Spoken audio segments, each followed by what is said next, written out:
How's it going, folks? It's Super Mr. O'Neill here, and again, I've been slacking on my video game, but I'm gonna make it up to you. I have a fuck ton of books. Like, literally, I have a bunch of fucking books that I have gotten over the past few months. Life's been life, and things get in the way, and things happen. I'm lazy, okay? So I figured I would show off nearly all the books that I've gotten since then. I'm leaving out some books that I got from Christmas because I talked about a few of them in my top 10 trades video of 2014. Also, to get it right off the bat, favorite series of 2014, Wicked and Divine, all the way. That book is fucking amazing, and I love it. Without further ado, I'm going to go through my trade paperbacks, then I'm going to go in hardcovers, and then I'm going to go to oversized hardcovers slash omnibus editions slash compendiums, whatever the hell you want to call them. So, let's get to it. Alright, so first off in the softcover portion is The Fade Out, Volume 1 by Ed Brubaker and Sean Phillips, with colors by Betty Brett Weiser. Excuse me. Put out by Image Comics. You know what you're getting when you buy an Ed Brubaker, Sean Phillips joint. It's a crime comic, surprise, surprise. It's noir that takes place in Hollywood in 1948. McCarthy era. I love this shit. I eat it up for breakfast. It is really, really, really good. It's pretty much like everything that I wanted Satellite Sam to be, and like a drama set around the backdrop of like the film industry and stuff like that. Well, Satellite Sam was TV, but whatever. But this does it a lot better, and this book is very, very, very good, so check it out. Next we have Walrus, Brandon Graham's All-Bum album, From Tusk Till Dawn. It's essentially his art book. It's got little mini comics in it. This was put out by Picture Box, which I now believe is defunct. And basically it's like, you know, Brandon Graham's art and stuff like that. It's just a lot of mini comics and weirdness, and it's great. It's great, because Brandon Graham is great. Next up we have Silverfish by David Lapham. Stray Bullets, as I've said, is my favorite. It might be my favorite series of all time at this point. I loved it that much, and I continue to love it. It's going really good. It's now on a new arc called Sunshine and Roses, but anyway. But this is one of the books that he did when he was DC exclusive. He did this, and he did another series for Vertigo called Young Liars, which I want to track down eventually, but I heard it was kind of weird. But admittedly, I know nothing about this. I know absolutely nothing, and I like it that way. I like going in cold.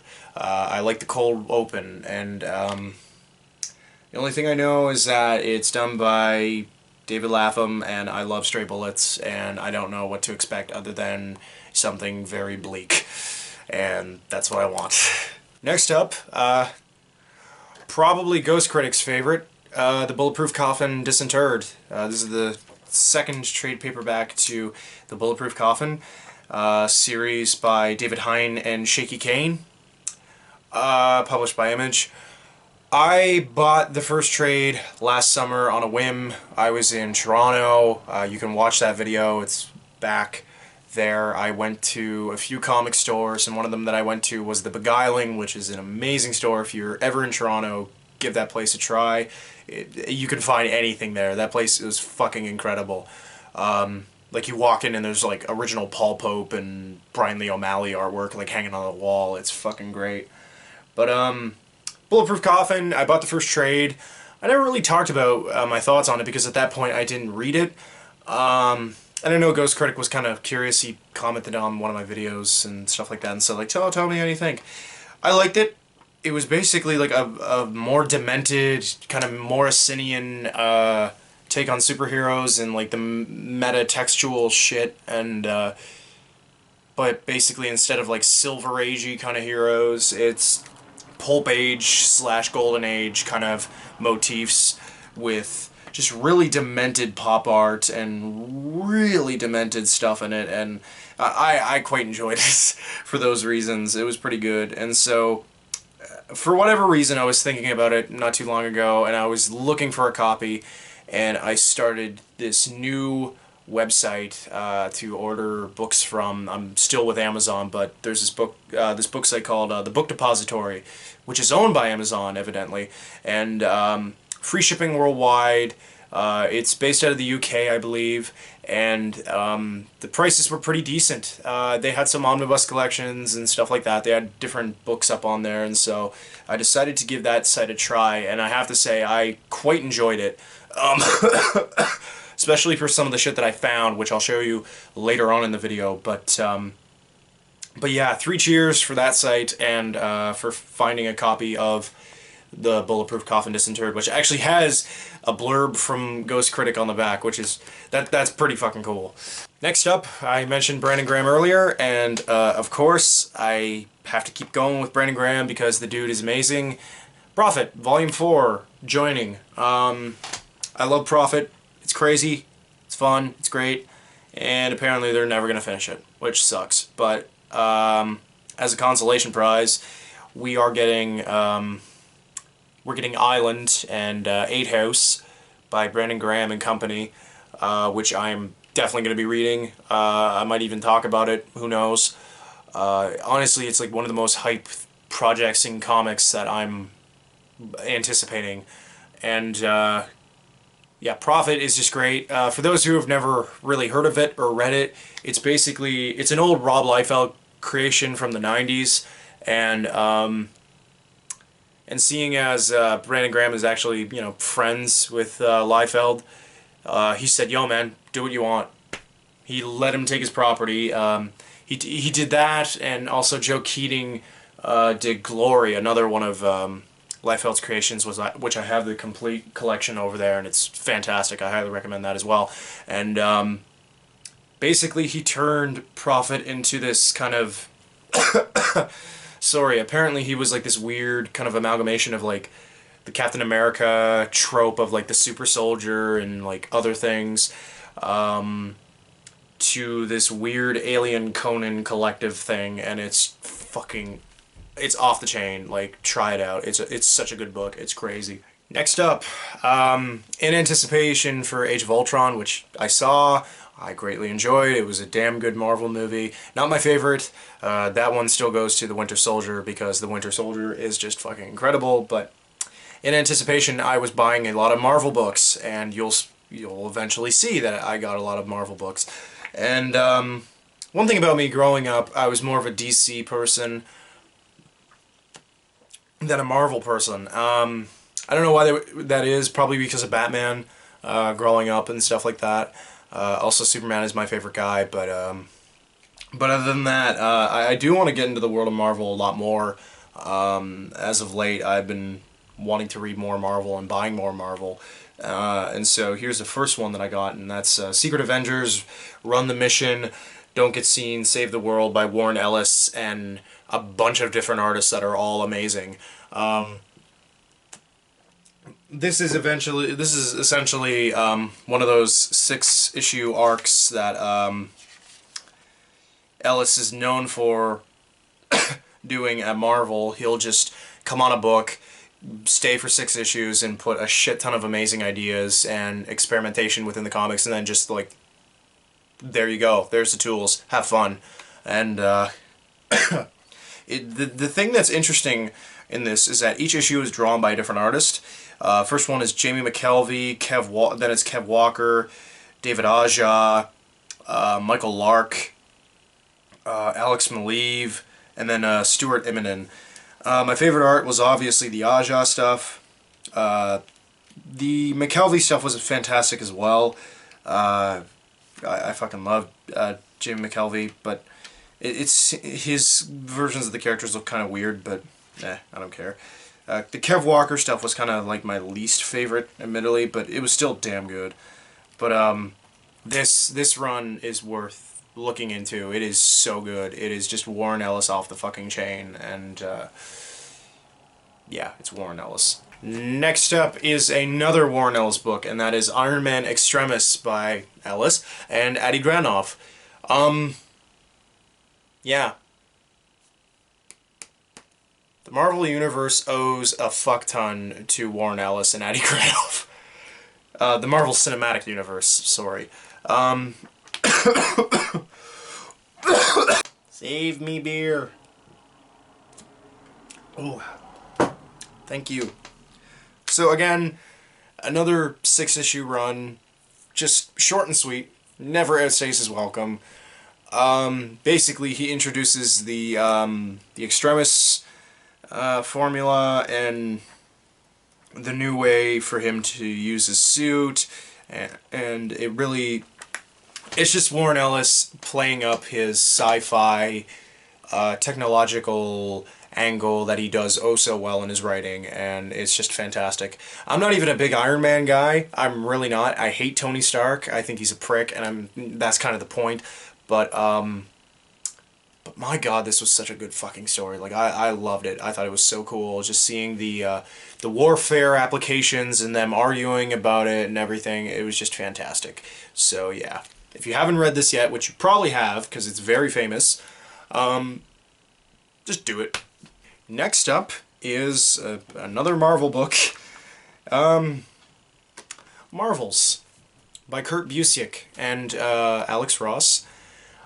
I've been wanting to read this for a long while, and so when I ordered Secret Avengers and Extremis there, I figured I'd add this in, and I read it, and it was good. I enjoyed it. Admittedly, out of the Alex Ross like big event kind of comics that he's done, the two of them, I like the other one better, Kingdom Come, which he did with Mark Waid.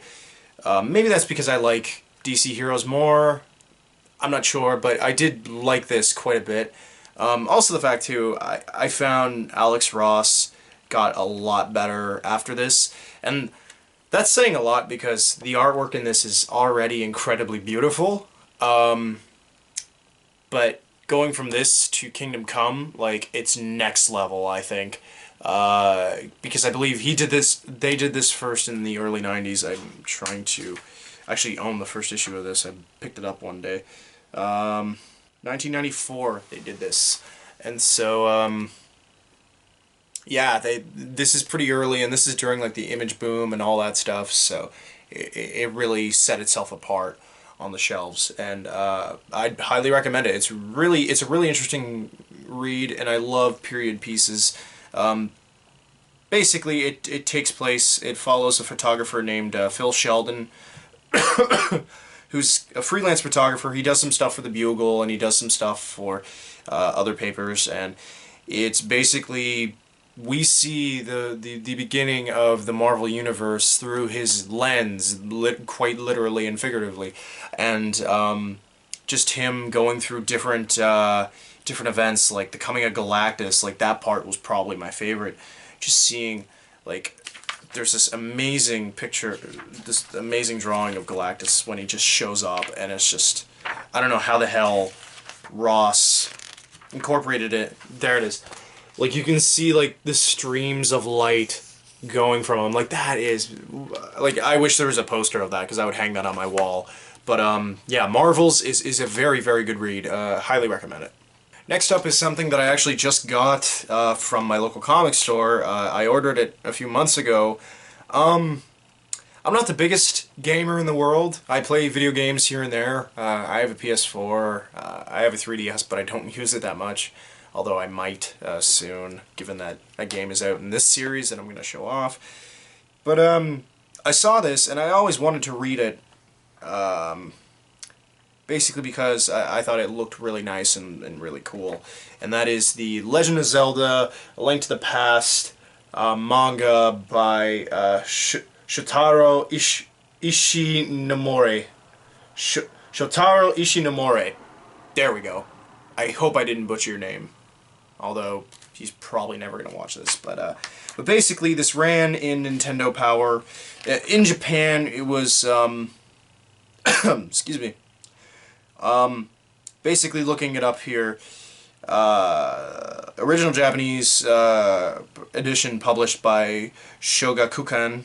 I'm guessing that's a manga publisher, and then it went from Nintendo Power volumes 32 through 43 in 1992 in anticipation of the game coming out. And I remember seeing like just shots and images of the artwork, and I was like, that's really cool looking. It's very cartoony. It's in color, which is really cool. Manga is never in color, as most people know. Maybe a few pages, but I think there's a really cool splash. But yeah, I like The Legend of Zelda. You know, I'm not a gigantic Zelda fanboy or anything like that, but Legend of Zelda is a series that I do very much enjoy, and I cannot wait to read this. So, yeah. And next up, the last of the soft covers is this. This is a box that houses these two books. I'm going to put that aside. Hip Hop Family Tree by Ed Piskor. These are the two volumes, the two first volumes. The third volume is supposed to come out this summer, I believe. It's published by Fantagraphics. These are the nice Treasury excuse me, editions. That's in the nice slipcase. I got that because that way I get the two volumes in one packaging, and it's really nice. And they're very, very large, as you can see. Like, here is the... Like, that's The Legend of Zelda there, which is already a pretty oddly sized volume.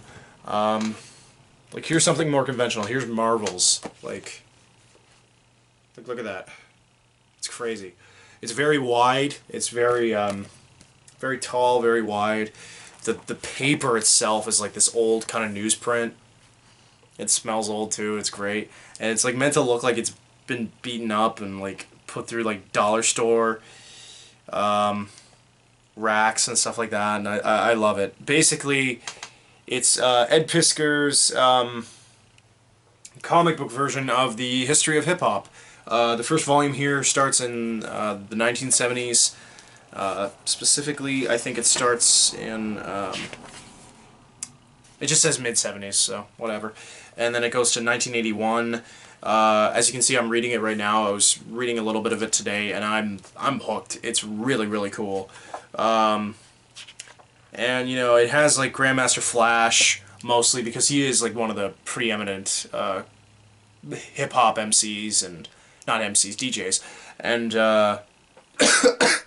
and so having him in, and it sees, like, Russell Simmons is in there, and Russell Simmons' brother is...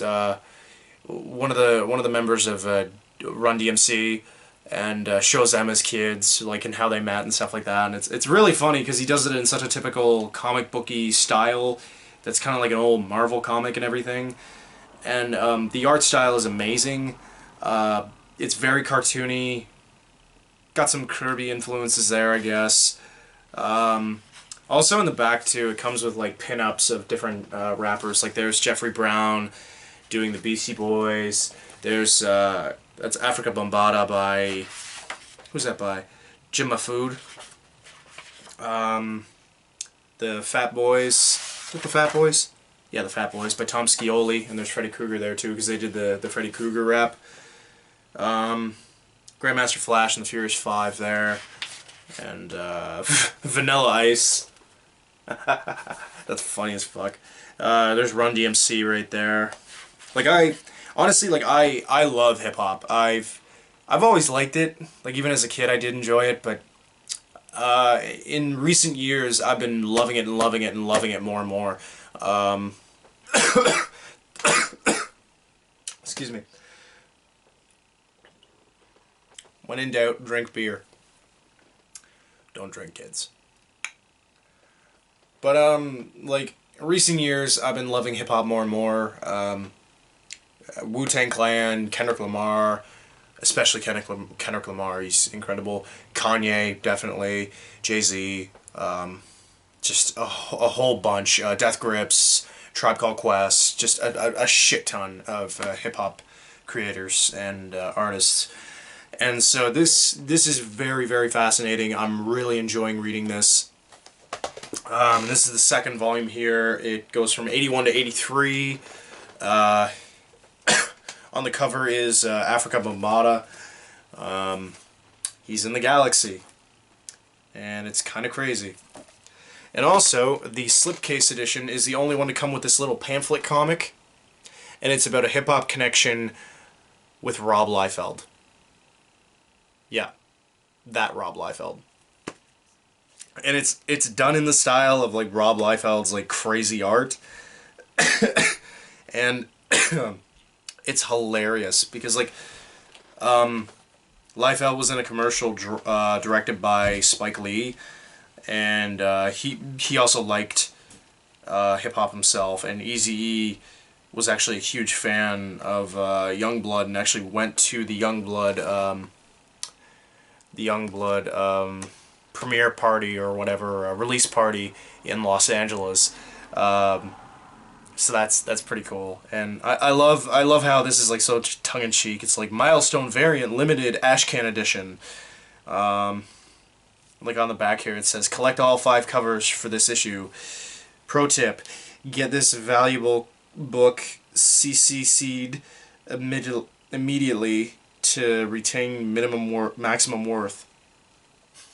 That's fucking awesome. So yeah, that's the soft covers. Now we're going to go into the hardcovers. Alright, so the first of the hardcovers is Red Rocket 7 by Michael Allred, and colored, of course, by the incredibly talented Laura Allred. This was really great. Another thing that it's Mike Allred going crazy and doing rock and roll in this weird kind of space Ziggy Stardust story where this alien discovers his place in the world and gets thrown into rock and roll lore as he meets all these different rock stars throughout different eras and stuff like that. And it's so fun and funny and cute and quirky and weird, so check it out. Next up, now this is something that is a huge phenomenon. A buddy of mine is really into it, and he really sold me on the series, and then I found out they were going to be finally putting out the original manga in English, and I had to jump on it, and that is, of course, JoJo's Bizarre Adventure. This is Volume 1, Part 1 of Phantom Blood, and this follows Jonathan Joestar and good old Dio Brando on the back there, and this is done by Hirohiko Araki, and this book is fucking dope. This manga is just so great. A lot of people swear by it. It's just this really weird story about fighting and chivalry, but like not in the toxic way. It shows you like how masculinity can be cool sometimes, and how you can use it for right and you can use it for wrong, and it's very much about male vanity. Like, it's very much about male vanity and like looking good and like being proper and dope and fly and shit, and I just fucking love it. It's just so fucking cool, so I'd highly recommend checking this out. And Araki's art in this is just, this dude is just dope. Like, he can draw people fighting. Like, this book is fucking awesome. Next up is Casanova Volume 2, Gula. Matt Fraction, Fabio Moon, and Gabriel Ba. I loved the first volume. I bought the second volume. That's about all I can say. I haven't gotten around to reading this one yet. Again, just getting sidetracked by a lot of shit. So, can't wait to read it. And also, eventually I'm going to order the third hardcover, and then I think I'm just going to read it all in a row. So, yeah. Next up, now this was a sweet find, and I only got this for $15 when the cover price is $27.99 Canadian. God bless Strange Adventures in Halifax. That place saves me so much money. Well, other than the fact that I blow a shit ton of money there. But anyway, beside the point. This is the Marvel Premier Classic Edition. I don't even know if they make these anymore, but Silver Surfer Parable by Stan Lee and, more importantly, fucking Mobius. This is the one American comic that he did. This is the only Marvel comic that he ever did. This is the only Big 2 comic he's ever done. He's done pinups for Big 2 characters before, but never a full story except for this one, and this story is just fucking mint. It also comes with another story written by Stan Lee as well, drawn by a guy by the name of Kevin Pollard, who is actually a decent artist. I was kind of flipping through the story, but I didn't read it because I didn't really care, because I already read an amazing Silver Surfer story, so I was like, I don't need that other one. That's just supplemental. But yeah, this story is just so cool. I nearly bought the original issues of this when I was in Toronto last summer, but I didn't. I'm kicking myself, but I got this nice hardcover collection for 15 bucks. You cannot go wrong. Next up, another Mobius book. This is Les Yeux de Chat, or The Eyes of the Cat in English, by Mobius and Alejandro Jodorowsky, and you're going to be seeing a lot of his name throughout the rest of this video because I went fucking apeshit on JoJo stuff. But it's a very small book, very short, but it's very poetic. The story is told in splash pages. There's one splash page there and another there. And that's how the entirety of the story is told. It's basically like a visual poem. It's very, very good, and it's very symbolic, and it's more or less about how someone can hurt nature and hurt people in the process to better themselves, kind of thing. And the artwork in this book is just fucking visceral. It's just amazing. Like, Mobius is going to be studied for years upon years for good reason. Like, he is one of the most influential artists for a reason. So check his shit out if you can. This is put out by Humanoids Press, which you're going to be seeing a lot of Humanoids books, and I'm going to briefly talk about them. But yeah, check this shit out. Next up are two books from a series that spinned off from a series done by Jodorowsky, and these ones are also written by Jodorowsky, but for some reason it says Alexandro instead of Alejandro, but whatever.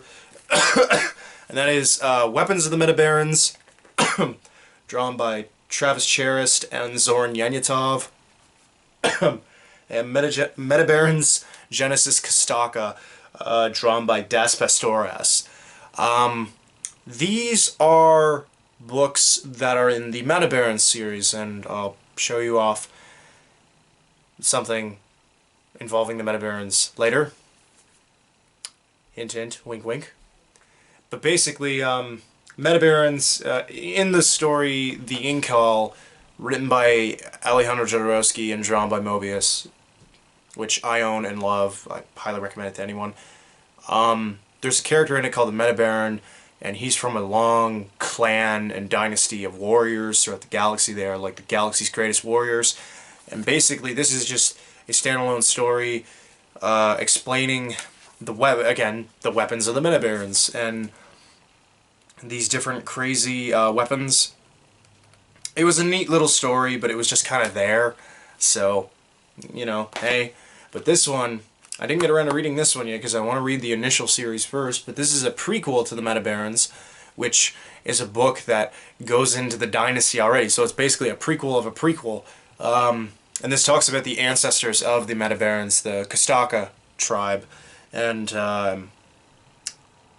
yeah, Das Pastores' artwork is just incredible. Excuse me. There's an example there.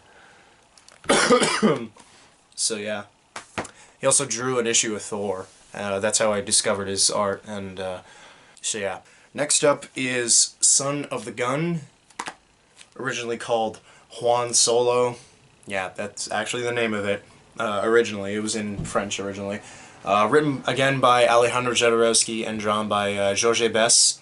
Georges Bess, I guess that's how you pronounce his name. He has an S at the name of George. I don't know anything about this, and I like it that way. It looks pretty cool. The artwork looks beautiful. Humanoids puts out some amazing books. It looks like a crazy violent book that's going to be surreal and nuts, which I wouldn't expect anything less from Alejandro Jodorowsky, because the man is brilliant. So, cannot wait to read this. And finally, of the regular hardcover books, we have Before the Incal by, again, Alejandro Jodorowsky and Zoran Yenitov. This is, as the title would suggest, a prequel to the Incal. The Incal, I think, is the greatest sci-fi comic ever done, like, period. If you haven't read it, check it out. It's brilliant, it's crazy, it's esoteric, and it's wonderful. And this prequel was... it was good. I liked it. Not in love with it, but I liked it. I liked how it showed off the world that the main character from the Incal lives in, John DeFool. The main complaint for me was that they made DeFool too likable. In the original Incal, DeFool's an asshole. Like, he is the definition of an anti-hero. He is someone who is... he's just stubborn, he doesn't care, he just wants to get drunk and high and get laid. Like, that's all he wants. That is all he wants. But in this book, he's kind of made a really, like, moral character, and I thought that kind of went against the character. And the last chapter, too, I found kind of rushed it in to make the connections to the original Incal to this book. But other than that, I thought it was a pretty decent book. It's more of a world-building experience than a solid narrative, and I thought that really was where it's shown, and I thought it was pretty decent. And also Zoran Yanitov's artwork was just fantastic, so yeah. Alright, so now for the oversized hardcovers, and I've got some big ones. First off, seeing as I just showed off Before the Incal,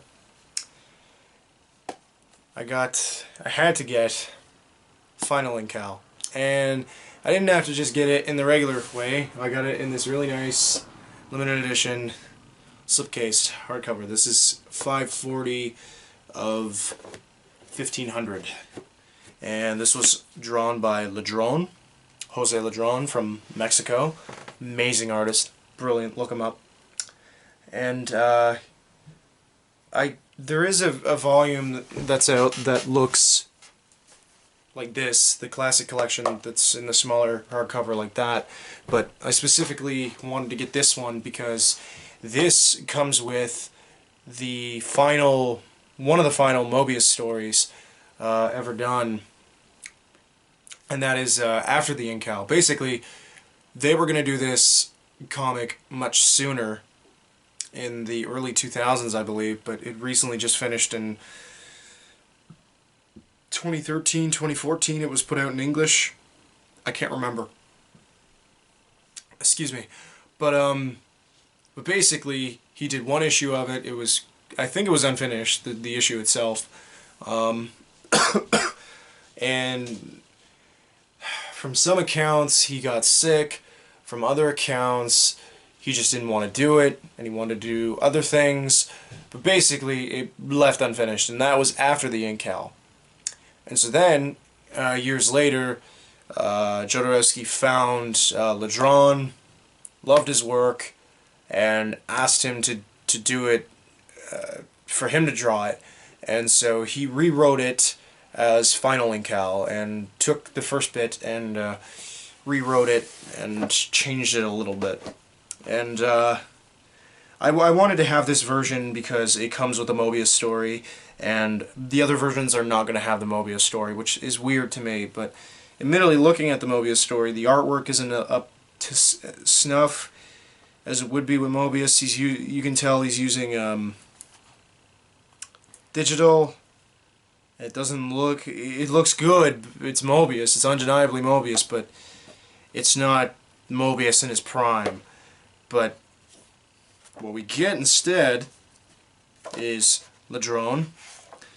And let me tell you, Jose Ladrone is the perfect person to put on this book. Like, this is the first page. And Ladrone's artwork is just beautiful and amazing, and it looks even better in this really nice hardcover. This is out of print. This particular version is out of print. I found it on a site for like boutique art books and stuff like that from the States in like California. So I had to pay border tax and all that crap, but it is what it is. I'm not going to mention how much I paid. I paid way too much, but at the end of the day, hey, I got what I wanted, and I'm glad I got it. Next up is the last Humanoids book that I got, and I mentioned the Metabaron stuff earlier, and this right here is the original Metabaron series, again by Alejandro Jodorowsky. This was drawn by Juan Jimenez, an Argentinian artist, I believe. And this goes through the history of the Metabaron's tribe and clan. Each issue is basically like a different ancestor. I read the first chapter and it was great. I really cannot wait to dive into this, but again, I have so many goddamn books and I'm just flip-flopping and flip-flopping. But yeah, this stuff, it's great. And it's funny too, I don't see too much about this stuff on YouTube. I know Comic Book Girl 19 did the best videos on all this stuff, all the Humanoids, JoJoverse, Incalverse comics. But eventually I do want to make a video talking about the Incal trilogy and maybe even the Metabaron's trilogy whenever I finish it. Because it's some damn good comics. It's some of the best sci-fi comics out there. Like I already said, the Incal, in my opinion, is like the greatest sci-fi comic of all time. But anyway, I digress. So, earlier I said how I want to get into more Marvel stuff. So, I've been watching The Omnibus Collector. Good old Riley. Good guy. Love his channel. Subscribe to him. And, damn it, Riley. God damn it. He made me get this. Daredevil is my favorite Marvel character, and to be fair, I don't know why I haven't owned this sooner. I really cannot wait to start reading it. Daredevil is just great. The Netflix show is amazing. I binge-watched the entire thing in one day. I loved it, and I really cannot wait to read this. This is probably the most anticipated thing on my to-read pile. Yeah, Daredevil is just amazing, and he's my favorite Marvel character, so, yeah, not much to say. And finally, I had to get another omnibus, and let me tell you, this bastard, ooh, jeez, that's heavy, is a big one.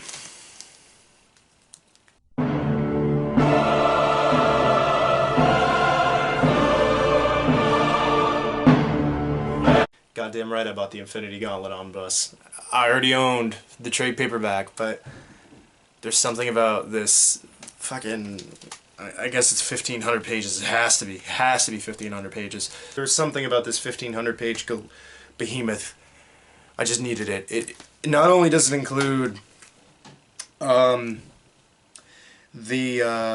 6 issues of the initial Infinity Gauntlet event, it comes with stuff that happens before it. Silver Surfer numbers 34 through 38, which is like the rebirth of Thanos. I say Thanos, I know it's supposed to be Thanos, but I don't care.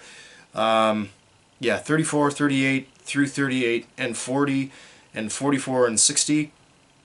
Then it has Thanos Quest 1 and 2, Infinity Gauntlet numbers 1 through 6, Cloak and Dagger number 18, Spider-Man number 17, Incredible Hulk number 383 and through 385, Kassar number 26 and 27, Sleepwalker number 7, and Doctor Strange Sorcerer Supreme number 34 through 36, and material from number 31 and through 33. This has a lot of shit in it. And I really can't wait to read it, because the Infinity Gauntlet, I think, is my favorite Marvel story. I love Thanos. Like, honestly, when I saw Avengers Age of Ultron with my girlfriend, I was sitting in the chair just jumping up and down when he was there in the mid-credits scene, and being like, you know, gotta do things myself. I'm just like, I was jumping up and down like a 12-year-old, and it was awesome. I even own a Funko bobblehead Thanos from Guardians of the Galaxy. It doesn't have the gauntlet on him, though. That kind of sucks, but it's Thanos, so I don't even care. But yeah, that's... I can't wait to dive into this. This is gonna be fun to read it again. I sold my soft cover copy to a guy that I know. I talk to him all the time at work, and we just talk about comics. I sold it to him for about $10. And he's just like, hey man, sometime I'll get you a beer, man, if you're ever out in the town and I see you. And I'm like, sweet. So yeah. My thing is running low. That's all I have to say. Thank you for watching. Drink good beer and read good comics. I mean, this beer isn't amazing, but it's okay.